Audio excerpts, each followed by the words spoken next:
Because even though women are starting businesses at 3 times the rate of men, the average women-owned business does not make more than $50,000 a year. And it breaks my heart. We need to be able to scale and grow and make a bigger financial contribution into the economy and the world. Today's topic is how to step into your genius with Keri Murphy. Welcome to the Well Woman Show, where we interview women executives, leaders, and entrepreneurs. And you're listening to the Well Woman Show, where motivated women achieve fulfillment and well-being. You're listening to the Well Woman Show. Take time for myself by coming to things like Well Woman Drinks. To be accepting of myself no matter what. Step away from judgment as much as possible. You're listening to the Well Woman Show. You're going to be in for a good ride. I don't regret anything. Everything I've ever done, I've learned from it, one way or another, good or bad. Being a little bit selfish for yourself, put your own oxygen mask on first and then give what's left. I'm a woman. I would prefer to tell my own story. My story, though it's very personal, is universal. You're listening to the Well Woman Show. And now your host, Giovanna Rossi. Hi, Giovanna Rossi here, and welcome to another episode of the Well Woman Show, where I interview women leaders, executives, and entrepreneurs about their lives and their road to becoming and being who they are today. Are you feeling burned out or finding it hard to focus on your goals? Or are you in transition? Well, you're not alone. We all need to activate our superpowers. These are the internal strengths and abilities we all already have but don't use all the time. Superpowers can be cultivated, and they include empathy, love, intuition, courage, and more. As always, this episode is brought to you by Well Woman Life, a global community of women living our best lives. Whether it's your health, relationships, your money, or making an impact in your community and the world, Well Woman Life has you covered. You've made a commitment to not settle, to use your voice, and to live your best life. Well Woman Life offers annual memberships, workshops, and retreats to support you. Check out wellwomanlife.com/Facebook to join our growing community. Now back to the show. Today's topic is how to step into your genius, and hopefully by the end of the show, you'll be ready to live a more joyful life by doing what you do best, putting systems in place to get there, and delegating what you don't want to or can't do. My guest today is Keri Murphy, the CEO and founder of Inspired Living. Keri Murphy is an international speaker, media expert, and business mentor. She honed her expertise in the entrepreneurial field for over 20 years, helping others to create and succeed at a business they love. Keri is a television veteran with appearances on MTV, E!, Fox, and NBC, just to name a few. Her Inspired Living TV web series helps people bridge the gap between having a dream and making it their reality. In this episode, Keri and I talk about the biggest challenge to scaling your business. For example, going from $50K to 7 figures, creating the systems you need to let go, delegate, and to grow, whether to hire employees versus contractors, and how to step into your genius so you can inspire as many people as possible. You can also join the conversation in the Well Woman Life community group at wellwomanlife.com/Facebook. Now to my interview with Keri Murphy. Welcome to the program. Thank you. I'm excited. Thanks for having me. I'm excited too. We're sitting here right before your big event is starting. I'm super excited about it. It's an event for women entrepreneurs. Tell me, Keri, what are you up to here? What's this all about, and how does it impact women's lives? Oh, I'm so excited about this event. As I've grown my businesses, I've just been really fortunate to meet incredible women who've become dear friends of mine. And not even through my business, just through life. I've been introduced to these incredible women that have built 7- and 8-figure brands. And we have such incredible conversations, and I'm inspired by them and I'm enlightened by them. And I had an aha moment where I was like, oh my gosh, what if we brought these women together? Like, what would that be? Because even though women are starting businesses at 3 times the rate of men, the average women-owned business does not make more than $50,000 a year. And it breaks my heart. We need to be able to scale and grow and make a bigger financial contribution into the economy and the world. Because if the world's going to change, it's going to be up to us, right? So that's what this event is about. It's about helping women really stand out, be brilliant in a very crowded marketplace, be innovative, be leaders, and scale and grow their businesses. So if they want to make 6 or 7 or 8 figures, they can. Okay, awesome. And what are the challenges that you find are the biggest challenges for women going from, like you say, the $50,000, business at home or doing fairly well to really scaling? Team. 1,000%. It's team and letting go. Because I think sometimes as women, we feel like we have to do it all and no one can do it the way we're going to do it. But you cannot grow. You cannot build a business. Like you can own a job, but you cannot build a business unless you have a team to support you. And this is my third business. And I've learned that lesson of how important it is to invest in yourself, to hire the right people, to let go of things and delegate, because that's the only way. And I see so many entrepreneurs that are in that emerging state. They're growing. They have really great momentum, but they won't let go. They won't hire the right support. They won't create the systems they need to leverage their gifts. So you could tell I'm so passionate about this because I feel like it really is the differentiator between owning a job and owning a business is having a great team. So what about the myth that, I feel like part of the challenge of taking that leap for women is not knowing or feeling like it's going to be too much work. Like most women are balancing lots of things, right? Children, aging parents, animals. I mean, we've got things going on in the community. How do you explain that to women? Like, no, just take the leap. It will be worth it. When it comes to building team, well, it's like, do you want to keep working as hard as you are? I mean, one of my clients, I love her dearly, and she's like, she pulls all-nighters, and she has kids, and she has a family, and she's successful. But because she doesn't have the right support, she's doing things that she shouldn't be doing. And I feel like you're going to make so much more money. You're going to live such a more joyful life if you're doing what you do best. Right? And you do what you love. And you always hear, do what you do best and outsource the rest. And as cliche as that sounds, like you actually work less. One of my clients actually that was in my mastermind, she hired 8 people and she said she works the least amount she ever has. She has been the most relaxed and she has doubled her company's profit every month. So it was just such a great example of exactly that. Like you're going to work less and feel better when you have the right team to support you. Yeah. And so what about when it comes to employees versus contractors? What do you recommend for someone who is building out a team? I think it really depends on your business. It depends on if you have a brick and mortar or if you're a service-based business. 99% of my team are independent contractors. They're virtual. I have an incredible operations manager. I have a marketing person. I have a brand strategist. So I have an incredible team. I think it just really depends on your business model and what your goals are with that. Yeah. And so how many of the team are full-time? Your business is their top priority. And how many of them have their own businesses and they're doing multiple other projects? They all have their own businesses. I know I'm actually surprised saying that because I've owned businesses where I've been 100% responsible. They've been employees. They work only for me.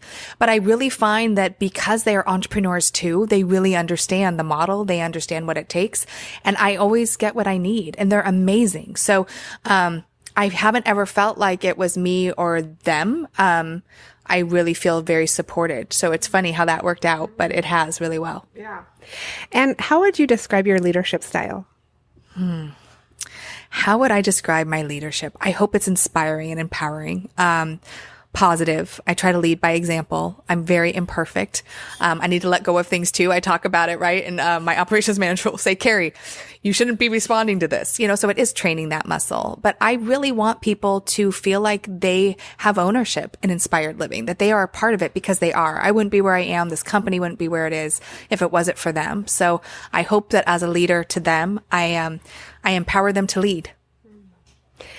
And Keri, I know, in the introduction, we talked a little bit about your bio and your background, but what is this business that you have now? I know you've come from a lot of different things and including TV and women's conferences and all kind of golfing and things. So what are you up to now? What is this? Well, inspired living is all about helping people become industry icons. It's about helping them really understand what makes them different, how they can lead, and why their passion really is what they're here to do on this earth, and helping them build that team that I talked about. I feel like what we've created here at Inspired Living is a team of dynamic leaders that are incredible at what they do, that help other people, especially women, become dynamic leaders, because that's really inspired living to me. And the company has evolved very much from when I started it. So I always say to people, don't worry so much about where you're going. Be very focused on where you're at right now and what is true to you right now. Because I started Inspired Living off of being a personal development trainer for a year and traveling the world. And people would ask me if I coached. And it was more like personal development, life coaching. And then I had an epiphany one day. I was watching a video of kind of a guru in our industry, and I felt it was very inauthentic. And I've been on camera for over 20 years, and I've been an entrepreneur for over 20 years. And I thought to myself, I can teach people that have a powerful message to be real and be authentic. And that is what catapulted the business. I tell people that get known for one thing. And even though I do a lot more than video coaching, and my ego really got in the way, because I'm like, oh my gosh, Keri, the on-camera coach. Like, that's not what I see myself to be. And that's not what inspired living is. But every year we double our income, we double our reach, because if people know me as the person that can help them be authentic using video and how to scale their business that way, then it opens the doors for them to understand the bigger piece that we can offer them. But when people don't know what you do, when you say I'm a life coach, I'm a business coach, I help women entrepreneurs, like, great, what does that mean? So that's what Inspired Living does now. It helps other people step into their genius to inspire as many people as possible, so then they too can go and do that. Okay, so I'm speaking with Keri Murphy. We're going into our segment called Superpowers for Success. But first, a quick word from our sponsor. Being a well woman includes being financially healthy. Our sponsors, Lorraine L. and Kate Stalter of Better Money Decisions, are on a mission to eliminate complexity and confusion from your financial life. They replace Wall Street jargon with straightforward talk you can understand, and they create investment and retirement plans customized for your needs and your future. Download a free copy of their latest book, Don't Let Your Money Kick the Bucket Before You Do, and learn how to avoid the biggest mistakes women make when planning for retirement. Go to bettermoneydecisions.com/wellwoman and download your free book today. I want to ask you, Keri, what does success in life mean for you? It means joy. To me, success is joy. And I have to say, I've gone through some really difficult times. I know we all do. And it's why I love hosting Inspired Living TV, because anyone that you see has probably overcome some great adversity. No one's born with the success gene, but we're all capable of brilliance. And so for me, success is happiness. Success is joy. And success is like life is all about what I choose to be, what I want to create, the life I want for my daughter and I. And so to me, it's not external. I've lost it all and I've had it all, and it's really inner for me. And do you have joy right now? So much. I have so much joy, and I'm so excited about this event, but I really am. I mean, for me, Inspired Living is a reflection of my life. And I always say, not every day is rainbows and lollipops. Like, I have my bad days. I'm human. But I have a lot of joy in my life. I feel very, very thankful. Rainbows and lollipops sound really good. Rainbows and lollipops. Yeah. And how old is your daughter? She'll be 2. Yeah, I can't believe it. Everyone told me how fast it would go. And, and until you have a child, you don't know what that means. You're like, okay, great, thanks. And I feel like literally I just had her, and she's going to be 2, and she's a little independent spirit, and she's funny, and she sings, and I just can't wait to see like who she decides to be in the world. It's a fun process to be a part of, and she brings me so much joy. I mean, we're laughing all the time. I know. I totally relate. I have a 5 and 8-year-old, and my son just turned 8, and it's like, how did that happen? It's just like in a blink of an eye. So Keri, when did you know inside yourself in that quiet place that you were really good at what you do?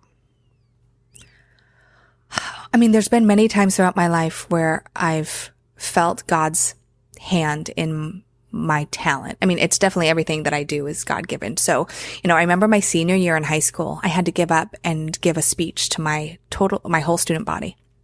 And I remember being so nervous, like I was either going to throw up or pee my pants.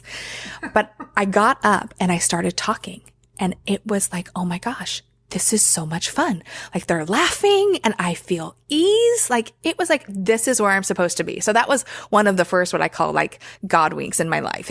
This is something that you should do.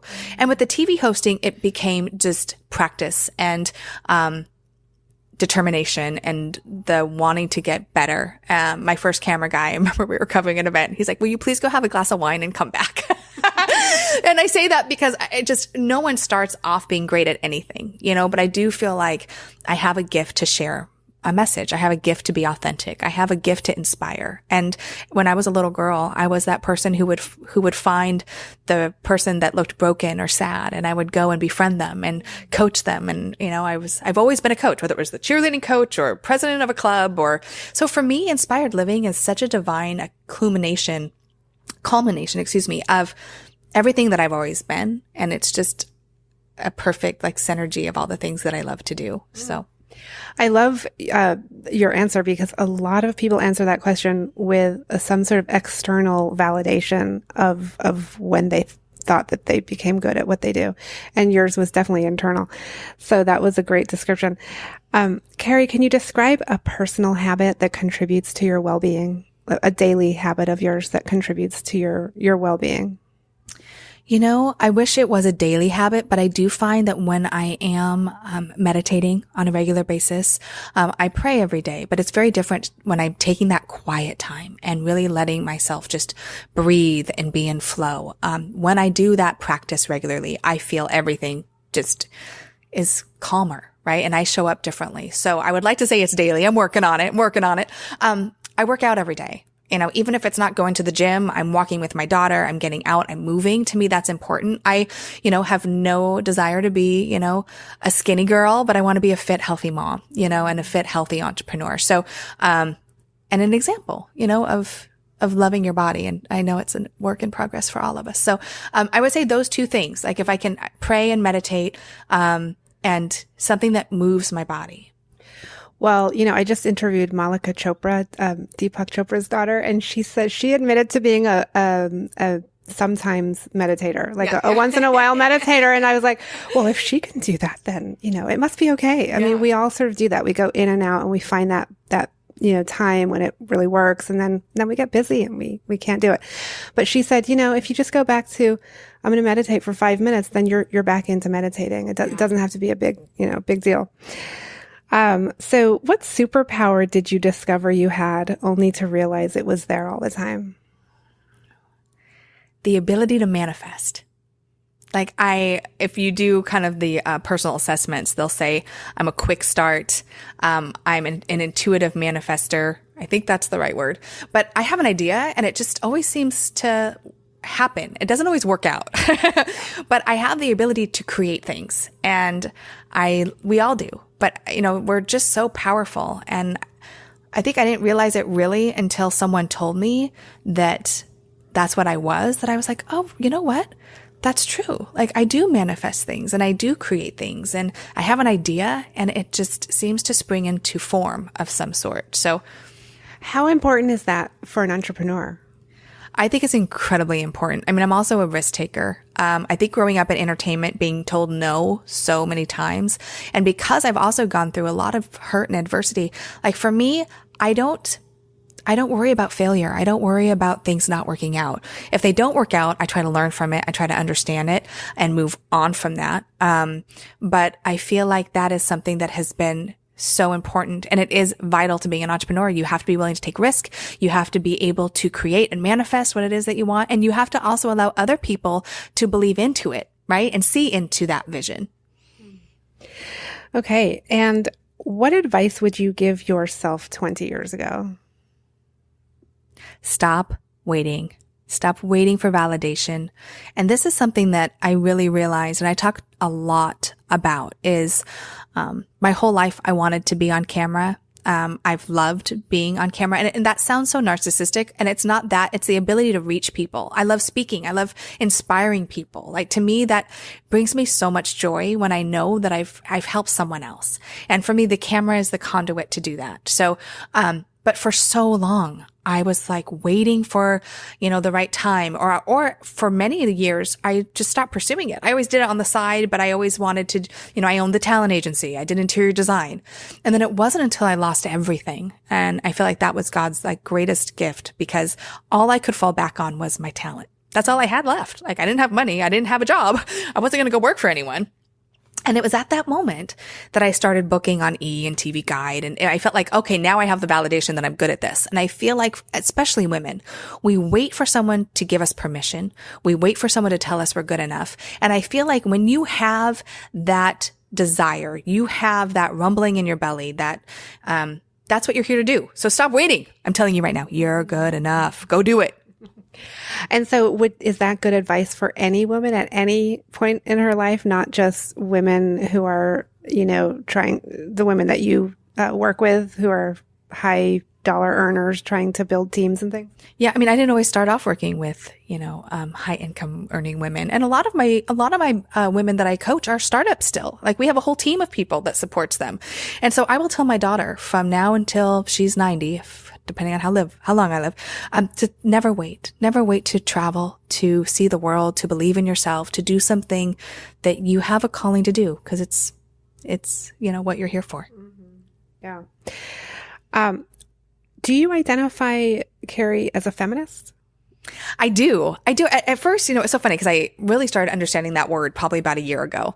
But I used to hear that. And I always tell my mom I should be a defense attorney because when someone is really strong about one thing, I find the other side and want to combat it, right? And be like, oh, but what about this? So when I heard the word feminist, I was always like, well, what does that mean? Like men aren't okay? Like it's all about women. And as I've matured and understand what that means, I absolutely am a feminist. I really believe in equality and, the ability for us to do and be and have whatever it is our soul desires, to work and play and cook if we want to and not if we don't, so yes, I definitely connect with that now. On that note, I just have to bring this up because the movie just came out this weekend. Have you seen Wonder Woman? I have not, but man, I grew up watching Linda Carter and Wonder Woman. My sisters and I were just talking about the bracelets as kids and what we would do. So I'm looking forward to seeing it. Yeah. It's really good. I liked it. Last question, Keri, what are you reading right now? What's on your nightstand? I wish you could see my nightstand right now because it is piled with conscious parenting, entrepreneur, Forbes magazine, a book from Phil Knight. It is some really great reading. And if I can ever stay awake long enough to actually read again, I will. Well, you have a 2-year-old, so. Usually by the time she goes down, I work a little bit, sometimes after. And so I have a whole stack of magazines and books that I'm going to read soon. I love it. The Conscious Parenting book, is it the one by Dr. Shefali? I believe it is. Yes. It was given to me from a dear friend of mine, and it's been there for quite some time. So especially now as she's getting older, I'm like, I have to read that book. Yes. Well, it'll happen when it's right and it'll be perfect. But I just interviewed Dr. Shefali about her book and just about a bunch of stuff. But I have that book on my nightstand and my kids are older than yours, so there's still time for you. Okay, good. I don't feel so bad. I'll get to it. I will. Yeah. Well, Keri, it's been such a pleasure speaking with you and good luck with your event. Thank you so much. Thank you for being here. That's it for our show today. Remember, if you need support to live your Well Woman life, head over to wellwomanlife.com/Facebook to join us. Our monthly live event, Well Woman Drinks, brings women together to share our successes and challenges as women, leaders, moms, aunts, sisters, and all the other roles we carry. If you'd like to attend a Well Woman Drinks near you, or if there isn't one in your city yet and you'd like to start one, email info@wellwomanlife.com.